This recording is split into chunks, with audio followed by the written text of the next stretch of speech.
Turn right onto Chapline Street. Hey everybody, Keith Dotson here, and we're back in Wheeling, West Virginia on the Chapline Street Row Historic District.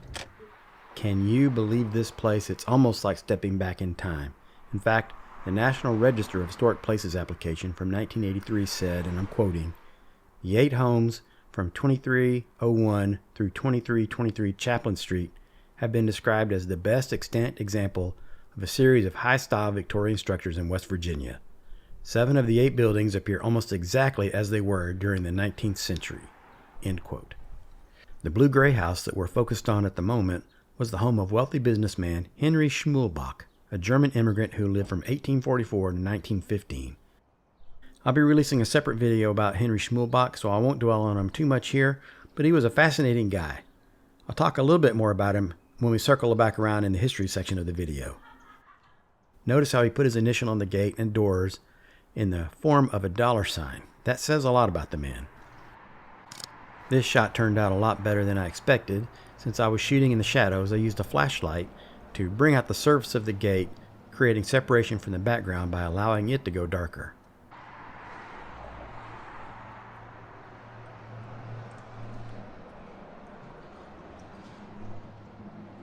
Look at the lines on those walls, sharp and straight as a razor. These homes were made of top quality materials and the craftsmanship was the best money could buy. As you can see, all of these places are still occupied. The National Register application also said this: the current owners are to be congratulated for having recognized the importance of preserving their buildings. It is the lack of alterations which make them valuable aesthetically and financially. Although each building is important, it is the entire series which creates the most important block of high-style Victorian buildings in West Virginia. Thanks to the National Register inventory, I can tell you a lot about the history of these houses and who originally lived in them. But this video is in 2 parts. The first part, I'll walk the street and shoot some photographs, and the second part later, we'll walk the street again and talk about the history of the homes.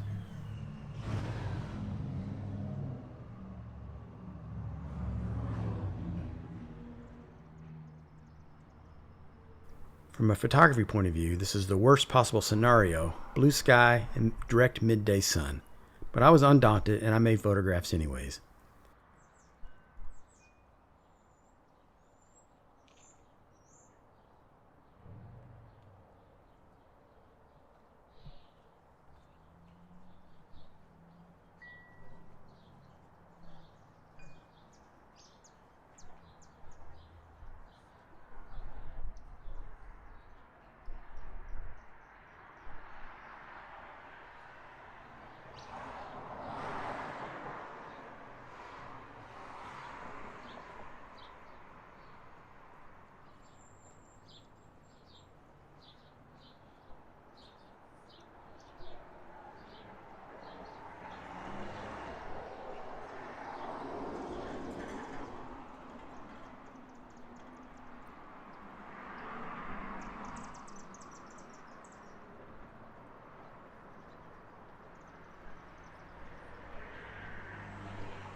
If you watch my videos very often, you may be thinking, these houses are beautiful, but they aren't abandoned like you normally like to photograph, and you're right. But fear not, look across the street.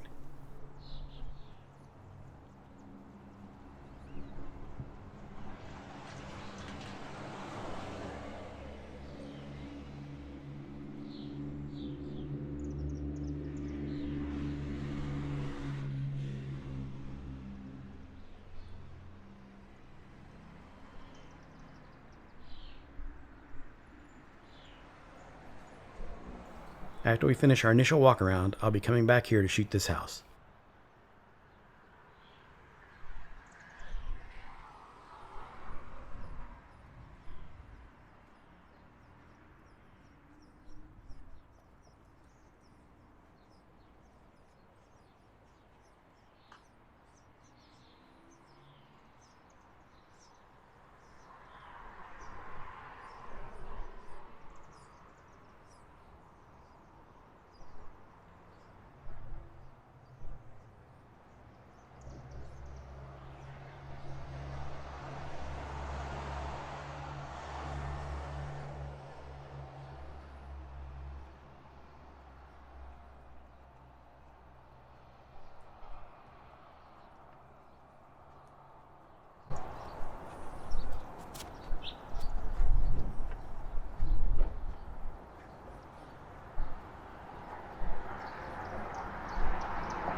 Houses on this side of the street are beautiful and historic, but they aren't officially part of the Chapline Street Row Historic District.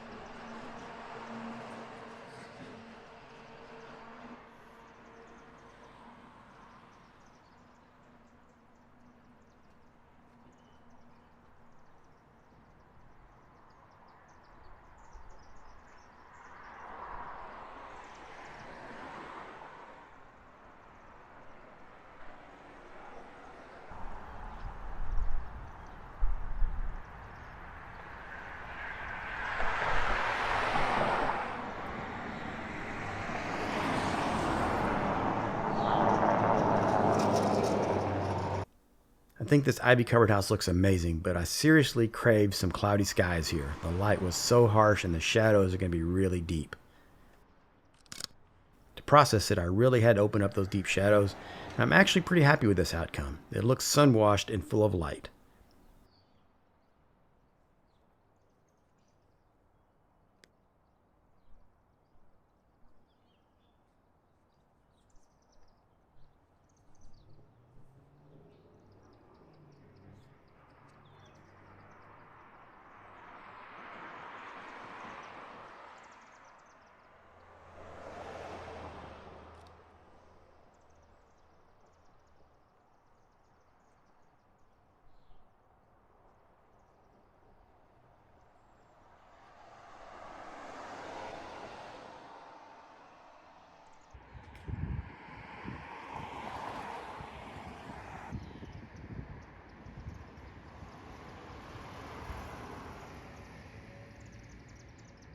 I made several photographs of this old iron fence, but they just didn't work out. Soft light definitely could have saved these shots.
down here. Just giving out the damn phone.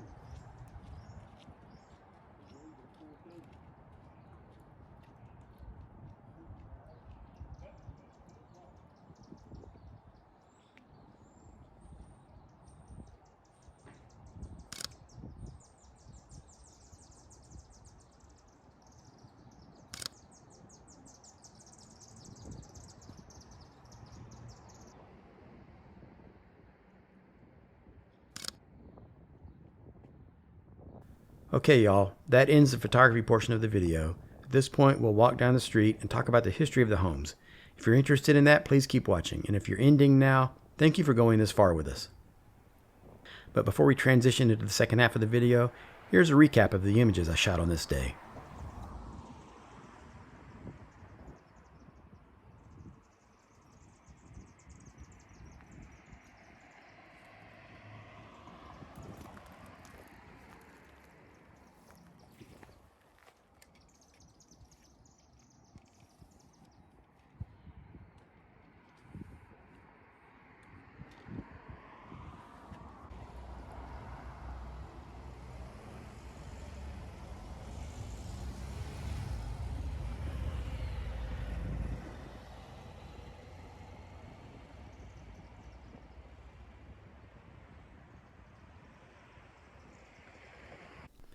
Let's start with a freeze frame so I can show you the street numbers for each house that we'll discuss as a point of reference.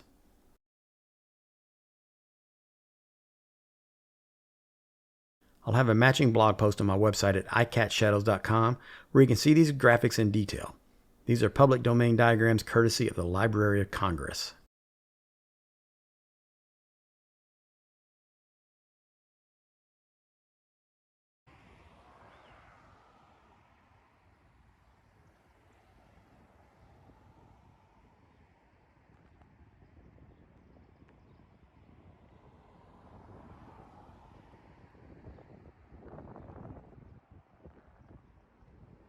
This is the Edgar Wells house at 2301 and 2303 Chapline Street. Edgar Wells was an architect with Klieves Craft and Company, and he bought this property from Nancy Moore, who also owned a property next door that we'll see in a minute. This house was built in about 1889, and Wells also designed a building at West Virginia University, the additions at the Schmulbach Brewery, and at St. Alphonsus Church. The Library of Congress said this house reflects Wells' fondness for rich decorative detailing and is an architecturally eclectic composition. Evidence indicates that this house was originally designed to be a two-family structure.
This is 2305 Chapline Street, built in 1868, and it was owned by a woman named Nancy Moore. Not much more is known about her, but there was an engineer by the name of James W. Moore living in the house by 1879.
John Holliday lived in this house at 2307 Chapline Street, and it was built in 1868. He was a partner with Armstrong, Holliday and Company, which operated the Keystone Planing Mill. Apparently, a second building was added to the property in 1896 for a man named Caspar Schaefer. A man named Edgar Schaefer moved here on October 1st, 1896. Schaefer was a partner with F.C. Dryhorst, which was a wholesaler of wines and liquor and bottled tonics intended for medicinal purposes.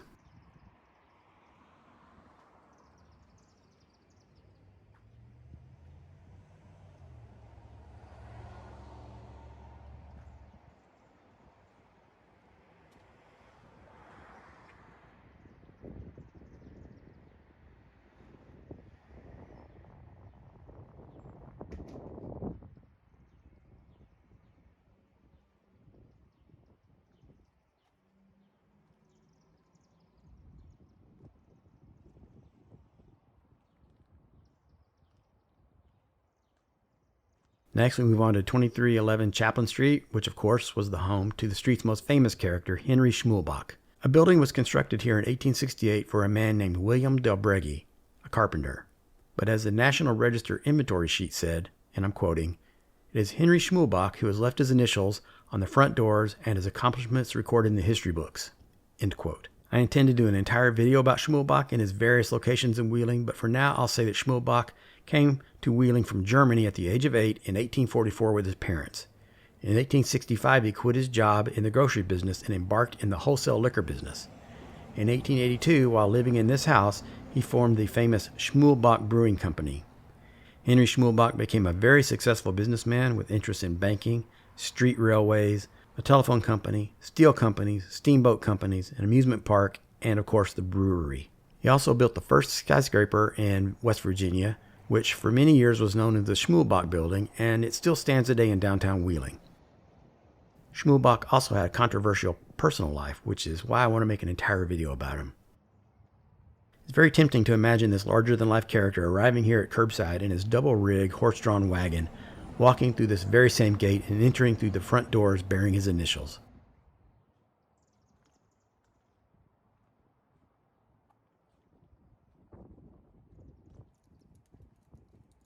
Brothers Bernard and Theodore Klieves lived next door to each other in matching houses at 2313 and 2315 Chapline Street.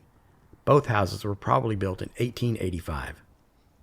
The Klieves family immigrated to the United States in stages from 1846 until 1858, when 22-year-old Bernard arrived with his father and 5 other children. Bernard and Theodore, along with another brother named William, followed in the family business as cabinet makers and carpenters. In 1864, Bernard Klieves formed Klieves Crafting Company with partner Charles C. Kraft, which was joined later by William and Theodore. The company became quite successful, building some of the city's top business blocks and mansions.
Gregor Ackermann, MD, practiced medicine in his native Germany and then worked as a doctor for a German steamship company. In 1880, he came to Wheeling. He got married and had a home built at 2319 Chapline Street in 1889, which also served as his office as a physician and surgeon. By the way, I've seen his name spelled with one N and with two N's.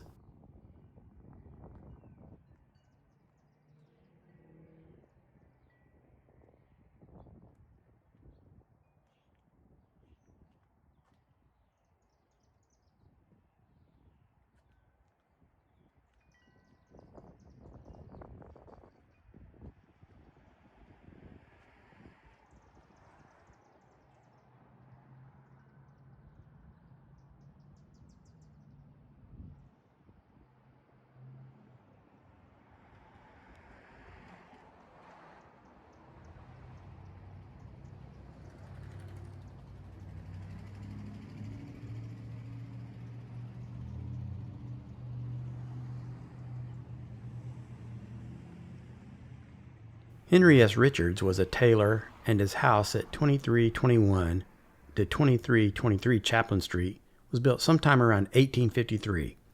He worked with a man named Charles W. Seabright, who bought the north half of the house in 1860. Seabright came to Wheeling from Germany in 1849 at age 13 with his family. He was broke and had little education, but for 21 years he worked for a merchant tailor until he saved enough money to start his own business. In 1881, Seabright was elected to the state legislature, and in 1887, he was elected to mayor of Wheeling, which he served 3 times. Seabright's real name was Carl W. Seabright, but he adopted an English translation of his name, which was given by a Sunday school teacher. Upon his death in 1899, the newspaper The Wheeling Register referred to Charles Seabright as the best-known man in the city. Charles Seabright served in the German mail service prior to immigration. In America, he was employed as a tailor and later became self-employed as a merchant. He was also a popular politician and a member of the Wheeling Lodge 28 of the BPOE. Seabright worked for Thomas Hughes until 1871 when he opened his own tailor business in partnership with Charles Pfaffenbach under the name of Pfaffenbach and Seabright, which employed up to 40 people. Well, I hope you enjoyed seeing and learning about this incredible collection of historic mansions. This place really is unique. Thanks for watching. Remember, you can see more about this beautiful place on my blog at iCatShadows.com. And be sure to see my photographs of Wheeling and all my other photographs on my website at KeithDotson.com.